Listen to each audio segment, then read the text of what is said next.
Hello and welcome. आप देख रहे हैं ख्याल आपका और मैं हूं आपके साथ अनुज शर्मा। आपका एक बार फिर से स्वागत करता हूं आपके अपने हेल्थ शो में, जिसका मकसद है आपको हेल्थ से जुड़ी हर एक जानकारी देना। आज हम बात करेंगे आई कैंसर के बारे में। आंखों की समस्या को नज़रअंदाज करना बहुत घातक साबित हो सकता है। आंखों का कैंसर एक ऐसा कैंसर है जिसमें व्यक्ति की आंखों की रोशनी जाने के साथ ही उनकी जान पर भी खतरा बन सकता है। इस प्रकार के कैंसर की रोकथाम करने के लिए सभी को इसके बारे में सही जानकारी जरूर होनी चाहिए। इसी विषय पर बात करने के लिए आज हमारे साथ हैं clinical lead and senior consultant radiation oncology Dharamshila hospital Narayana से डॉक्टर कनिका शर्मा। डॉक्टर, आपका बहुत बहुत स्वागत है हमारे शो में। डॉक्टर, हमारा पहला सवाल आपसे यह है, हमें यह बताइए कि आई कैंसर क्या है। तो अगर हम आई कैंसर की बात करते हैं तो आई कैंसर अपने में एक सिंगल बीमारी का नाम नहीं है। आंख जो है वो कैंसर से ग्रस्त हो सकती है बहुत सारे कारण से, जो कि आंख का कैंसर प्राइमरीली हो सकता है। उसका मतलब है कि जो आंख का कैंसर है वो आंख से ही उत्पन्न हुआ है, जो फोकस है वो आंख से ही आया। उनमें हमारे बच्चों में होते हैं जो कैंसर, उनको कहते हैं रेटिनोब्लास्टोमा, या फिर बड़ों में होते हैं लिम्फोमास या मेलानोमास। दूसरे आंख के कैंसर वो होते हैं जो कि ओरिजिनली शरीर के किसी और हिस्से से उत्पन्न होते हैं पर फैल के जाके आंख में बैठ जाते हैं। तो इनको हम कहते हैं primary I tumours and secondary I tumours. तो प्राइमरी आई ट्यूमर्स प्राइमरली आंख से ही बनते हैं, वहीं से पनपते हैं, वहीं से बढ़ते हैं। सेकेंडरी ट्यूमर्स किसी और हिस्से के शरीर के कैंसर से फैल के आंख के अंदर जाते हैं। तो ये दो तरह के ट्यूमर्स होते हैं। ओके डॉक्टर, आई कैंसर के सिम्टम्स क्या हैं। तो मैंने आपको प्राइमरी आई कैंसर का और सेकेंडरी आई कैंसर का विवरण दिया, तो मैं सिम्टम्स को भी इन दोनों तरीके से अलग अलग आपको बताना चाहूंगी। तो जो प्राइमरी आई कैंसर है उसमें जो सबसे कॉमनेस्ट कैंसर है वो है रेटिनोब्लास्टोमा। रेटिनोब्लास्टोमा, रेटिना शब्द का मतलब है जो हमारे आंख का पर्दा है। Retina is the film of are आई। एक कैमरा होता है हमारी आंख, तो जो आंख की जो कैमरे की फिल्म होती है वो हमारा रेटिना होता है। वो इमेजेस कैप्चर करके हमारे ब्रेन के अंदर पहुंच जाता है। तो जो ट्यूमर इस रेटिना से बनते हैं उनको हम कहते हैं रेटिनोब्लास्टोमा। तो पहली चीज, ऑब्वियसली अगर वो इमेज कैप्चर कर रहा है तो वो इमेज कैप्चर करने में असमर्थ हो जाएगा। बट अनफॉर्चुनेटली ये ट्यूमर होते हैं छोटे बच्चों में, तो छोटे बच्चे बता नहीं पाते हैं। तो जो पेरेंट्स नोटिस कर पाते हैं या आपके केयर गिवर्स नोटिस कर पाते हैं, वो ये नोटिस कर पाते हैं कि जिस आंख में ये ट्यूमर उत्पन्न हो रहा है उस आंख की पुतली में सफेदी दिख रही है। आपने देखा होगा जैसे कैटरैक्ट के पेशेंट होते हैं, मोतियाबिंद के पेशेंट होते हैं, उनकी आंखों में सफेदी दिखती है। तो बच्चों की आंख में सफेदी दिखना शुरू हो जाती है। कभी कैमरे में पिक्चर क्लिक करी तो पिक्चर में वो एक आंख में सफेदी आई, या नॉर्मली भी अगर थोड़ी सी रोशनी कम है तो आपको सफेदी दिखने लगती है। ये सबसे कॉमन सिम्टम है इसका। उसके अलावा आंख में भेंगापन आना, स्ट्रैबिस्मस होना या सूजन आना, फिर लालगी आना, और जैसे जैसे ट्यूमर का साइज बढ़ता जाता है तो आंख सूज के बाहर की तरफ आना शुरू हो जाती है। उसको हम कहते हैं प्रोप्टोसिस, आंख बाहर की तरफ झूलना शुरू हो जाती है। तो ये रेटिनोब्लास्टोमा के सिम्टम्स रहते हैं। सिमिलरली जो बाकी ट्यूमर्स हैं जैसे मेलानोमास हैं, मेलानोमा काले रंग का ट्यूमर क्रिएट करते हैं। तो जो हमारे आंख के अंदर आइरिस होता है, जो रंगीन पोर्शन हमारी आंख का होता है, एक तो छेद होता है जिसके थ्रू लाइट अंदर जा रही है, एक रंगीन पोर्शन होता है जो हमारा आई कलर डिफाइन करता है, उसके अंदर ट्यूमर्स बनते हैं, आइरिस, कोरोइड या यूविया में बनते हैं। तो वो या तो आपकी आंख की रोशनी में कमी लाना शुरू कर देते हैं, या जैसे जैसे ट्यूमर बढ़ता है तो आंख के अंदर सूजन आने के कारण से आंख का प्रेशर बढ़ना शुरू हो जाता है। तो इसको हम पालियर मोतिया, जो ग्लोकोमा होता है, पेशेंट्स को ग्लोकोमा के सिम्टम्स भी आ सकते हैं। और जो जो ट्यूमर बढ़ता है तो वो आसपास के टिश्यूज को तोड़ता है, आंख के आसपास आपकी हड्डी जो है नाक की तरफ जाता है या ब्रेन की तरफ जाता है, फैलता है, तो जिस भी ऑर्गन को वो डिस्ट्रॉय करता है उसके सिम्टम्स आते हैं। सिर दर्द होना, आंख की रोशनी कम होना। तो ये मेजरली मैं कहूंगी, एक तरह से अगर मैं डिफाइन कर पाऊँ सिम्टम्स, तो प्राइमरी और सेकेंडरी में ये सिम्टम्स रहते हैं। ओके डॉक्टर, सूरज को डायरेक्टली देखने से क्या नुकसान पहुंचते हैं आंखों पर। तो यूवी रेज जो है वो हानिकारक हैं हमारे शरीर के लिए, ये एक नोन फैक्ट है। आंखें क्या, हमारे स्किन के ऊपर भी डैमेजिंग इफेक्ट होता है। हम अपनी आई थिंक हमारी कंट्री में इस चीज को बहुत ज्यादा अटेंशन नहीं दी जाती है। विदेशों में शायद ज्यादा इस चीज से इम्पैक्ट लोग मानते हैं कि यूवी रेज आर डैमेजिंग, और सनस्क्रीन और गॉगल्स की तरफ ज्यादा लोग अपना जो है रुझान दिखाते हैं, जबकि हम लोग सोचते हैं कि शायद वो फैशन स्टेटमेंट है। यूवी रेज जो होती है उसके बहुत सारे स्पेक्ट्रम होते हैं, बहुत सारे कंपोनेंट होते हैं। तो कुछ कंपोनेंट ऐसे होते हैं जो कि हमारे सेल्स को डैमेज करते हैं, तो आईज भी उन सेल्स का एक हिस्सा है। तो प्रोलॉन्ग्ड सन एक्सपोजर और direct exposure to the eyes can affect your retina. Cataract formation में भी कुछ रोल किसी किसी जगह नोटिस किया गया है। So definitely multitude prolonged direct exposure to the sun can cause some eye problems, including cataracts and not tumors of course. Okay doctor, आंखों में कैंसर होने की वजह क्या होती हैं? तो वजह मैं फिर वैसे ही डिफाइन करूंगी, क्योंकि मैंने बताया 2 प्रकार के आई कैंसर्स हैं। ओके तो जो प्राइमरी आई कैंसर्स है, जो रेटिनोब्लास्टोमा है, रेटिनोब्लास्टोमा हमारे शरीर में एक जीन के डिफेक्ट के कारण होता है। जितने हमारे सेल्स होते हैं, जो हमारी कोशिकाएं हैं, उनके अंदर डीएनए होता है। वो डीएनए हमारी सेल साइकिल को डिक्टेट करता है। ओके अगर हमारे सेल बॉडी में कोई डिफेक्ट आ रहा है तो वो उसको भी पकड़ लेता है। उसको हम कहते हैं पुलिसमैन। हमारे जो P53 है वो हमारे शरीर का पुलिसमैन है। तो इन पुलिसमैन के अंदर जब डिफेक्ट आते हैं तो ट्यूमर्स बनते हैं।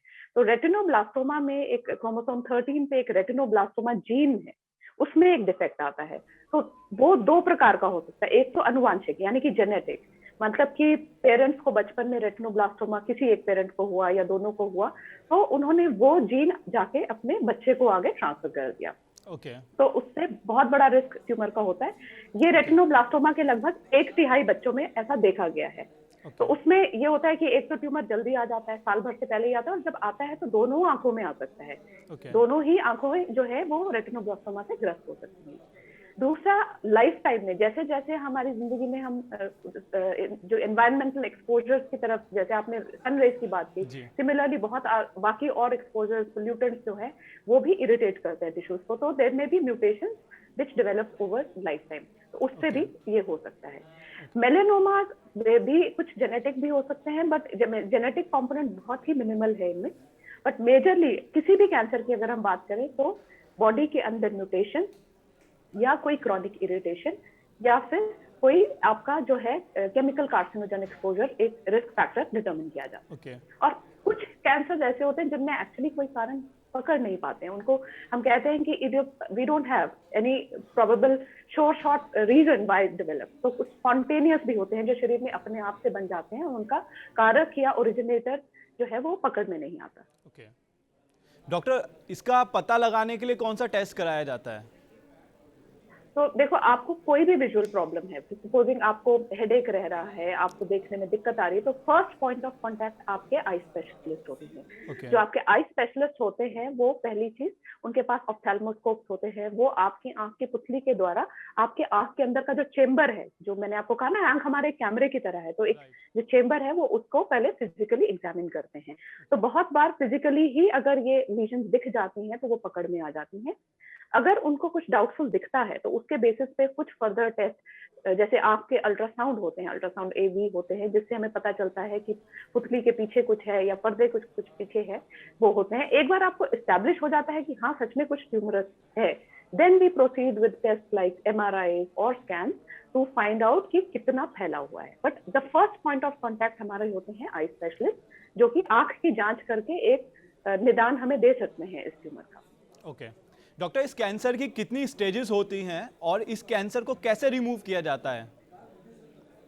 तो अब फिर सिमिलर पैटर्न पे बताती हूँ। तो जो रेटिनोब्लास्टोमा है, जो बच्चों वाला रेटिनोब्लास्टोमा होता है, Okay. इसके अंदर हम बेसिकली अलग चरण होते हैं इसके भी।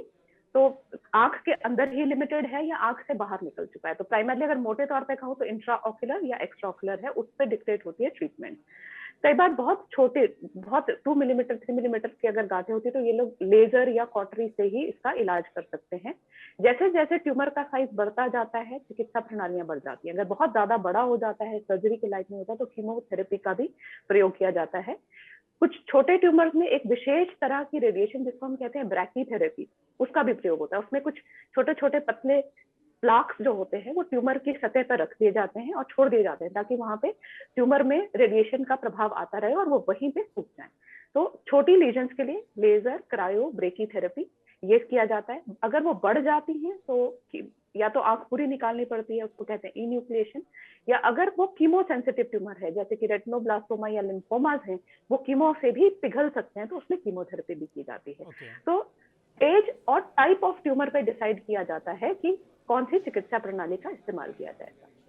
डॉक्टर, इस ट्रीटमेंट के साइड इफेक्ट क्या हो सकते हैं और क्या ये साइड इफेक्ट लॉन्ग टर्म तक रह सकते हैं? देखिए, आंख का सबसे बड़ा फंक्शन है विजन। तो ओके। जब भी कोई ट्यूमर आंख के लिए आंख में आता है, तो सबसे चीज वो है कि वो it can compromise the vision of that I. तो डिपेंडिंग अपॉन कि हमें कितना एक्सटेंट ऑफ सर्जरी करना पड़ा या कितना बड़ा ट्यूमर था, उसकी स्पारिंग से कुछ विजन में चेंजेस आ सकते हैं। सपोजिंग हमने रेटिना का लेजर किया, तो वो आपके डिस्क ऑप्टिक डिस्क के प्रॉक्सिमिटी पे कितना निकट था या कितना बड़ा था, उसके रहते कुछ कुछ विजुअल चेंजेस रह सकते हैं। जैसे आंख को नजर में कुछ हिस्सों में कालापन आना, स्कोटोमा कहते हैं, काले धब्बा आना, ये सब ऐसा इस तरह का साइड इफेक्ट रह सकता है। ओके। कीमोथेरेपी अगर की जाती है तो कीमोथेरेपी के प्रभाव पूरे ही शरीर पे आते हैं। बाल गिरना, कमजोरी आना, खून में कमी आना, उल्टी का मन होना, ये सब चीजें किसी भी कीमोथेरेपी का एक साइड इफेक्ट माना जाता है। ओके। अगर इन्यूक्लिएशन करते हैं, अगर ट्यूमर बहुत बढ़ चुका है और उसको लेजर से नहीं ठीक कर सकते, तो पूरी आंख निकालनी पड़ती है। एंड फिर उसकी जगह कोई प्रोस्थेसिस या नकली आंख जो है, उसकी जगह फिर आंख के कैविटी में जो सॉकेट होता है उसमें डाली जाती है। तो I think the first and the foremost is loss of vision, अगर वो कन्फाइंड ट्यूमर है। Second is then if it is advance, then obviously फैलेगा तो जीवन पे भी खतरा हो जाता है। ओके। तो इसीलिए आई थिंक आपके जो प्रोग्राम जैसे प्रोग्राम की इंपॉर्टेंस है कि पहली चीज तो लोगों को समझ आए। राइट। बहुत ही लोग इस बारे में एक्चुअली अवेयर ही नहीं है कि आंख में भी ट्यूमर हो सकता है। बिल्कुल, एक बिल्कुल। अवेयरनेस लेवल आएगा तो ट्यूमर शुरुआती अगर पकड़ लिया जाएगा तो आई थिंक हमें आंख निकालने तक की नौबत नहीं आएगी। छोटे प्रोसीजर्स में ही जो है वो क्योर कर सकते हैं हम चीजों का। डॉक्टर, एक बहुत महत्वपूर्ण सवाल है, क्या आई कैंसर के वापस लौटने का खतरा हो सकता है और ऐसे कौन से साइन और सिम्टम्स हैं जिन पर बाद में ध्यान देना चाहिए?